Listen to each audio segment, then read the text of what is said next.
Hey guys, Meanie from Bam's Tactical again. I just wanted to tell you a quick story. It just came to my mind today because I saw him post on Facebook. But I want to tell you about my AntiFa friend. All right. Sorry if I'm looking down. I made some notes because I wanted to be a little more coherent today. So about a year ago, I met this guy in a Facebook gun group, and he made a post. And people looked at his profile and saw he was Antifa and decided, they were going to kick him from the group. So I defended him in the post, and after he was kicked, basically saying, look, guys, it's up to us to try to win people like that over. We can't just alienate them because then they'll go find like-minded people and find an echo chamber and feel like they're right all the time. We need to civilly talk to them and try to win them over to our side of thinking. I try to tell you all the time, even though I adamantly fight against the left, that I'm not real right-winged. I even got kicked from that group. But anyways, for the last year, we've been friends on Facebook because he friended me and DM'd me after that when he saw that I was trying to defend him. And so, for the first 6 months or so, we had a lot of civil debates, on each other's statuses and stuff, and posted memes and laughed at each other's memes and stuff. And when you're really politically center, you really are, and I try to pride myself in being pretty neutral and centralist, you have lots of common ground with both the far left and the far right. So you can find common things that you can talk about. So of course, if you're a centralist, you won't completely agree with anybody on the far right or the far left, but you can find some common ground.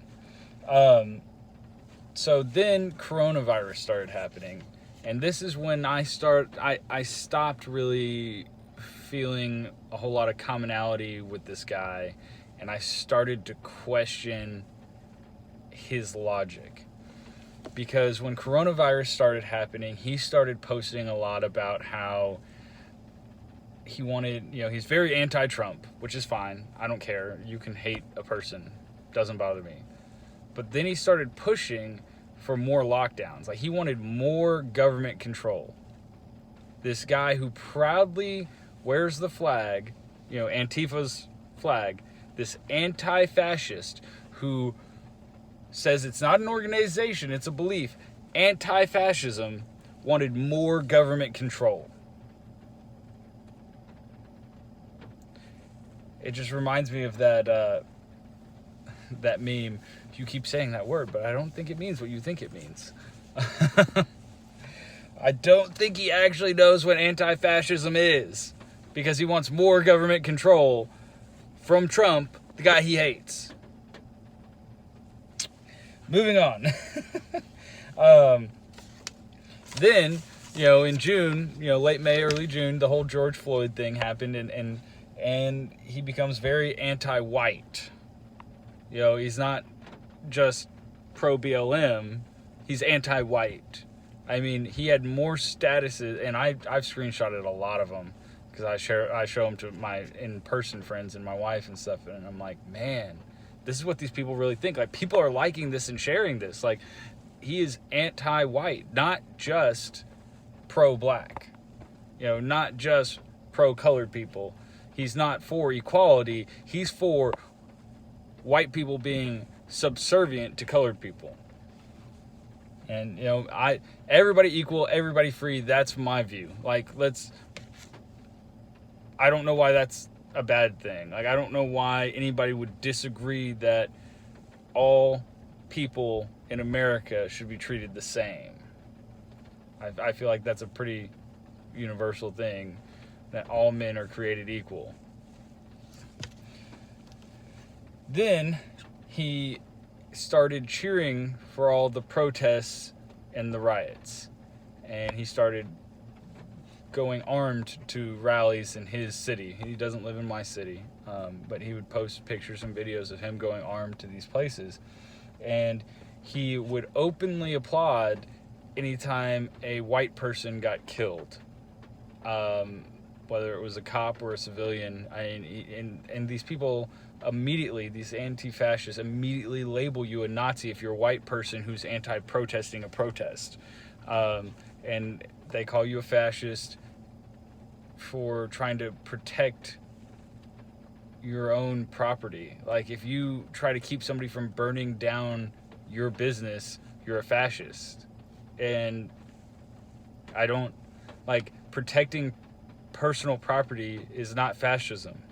Like, that's libertarianism. That's conservatism. That's not like government controlled building that you're not allowed to touch. It's a personal property. I just don't understand their logic. And it just blows me away that he would champion this stuff, fighting fascism. Like, they have literally become the thing they've swore to destroy.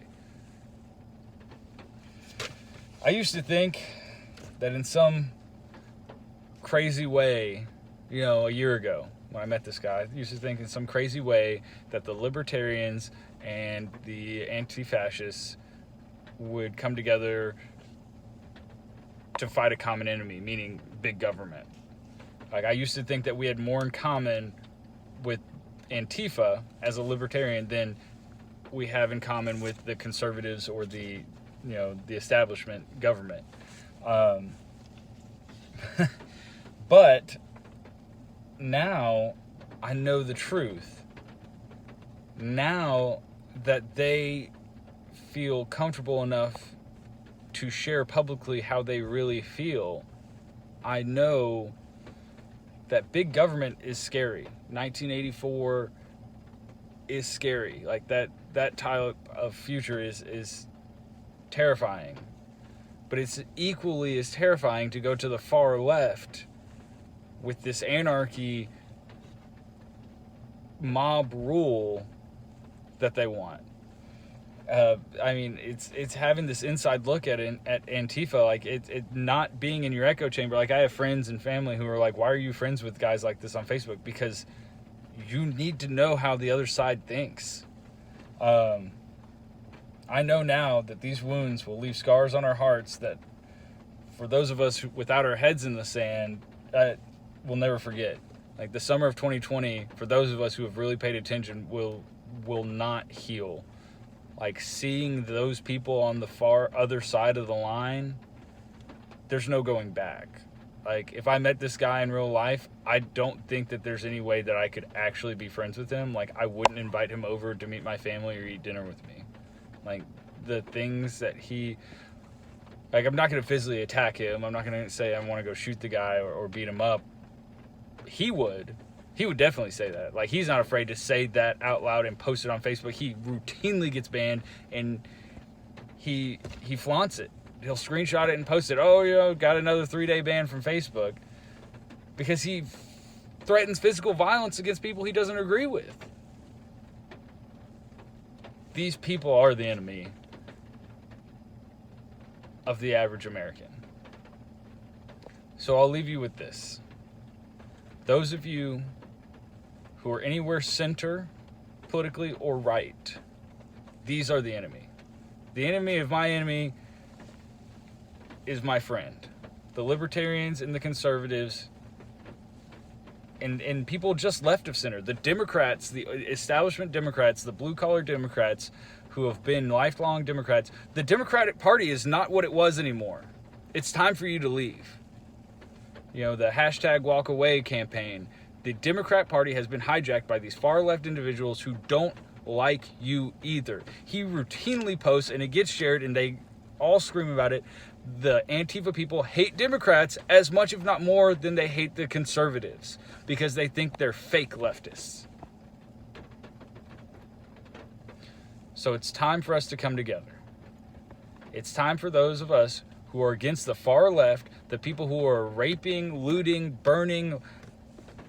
They're basically modern-day pirates, really. They just go from town to town, looting and burning and taking what they want and assaulting people until they give in. So it's time for us who are against that to rise up and come together. A single man cannot make America great again. But if we all decide We can make it happen. Let's make America great again. Thanks for watching.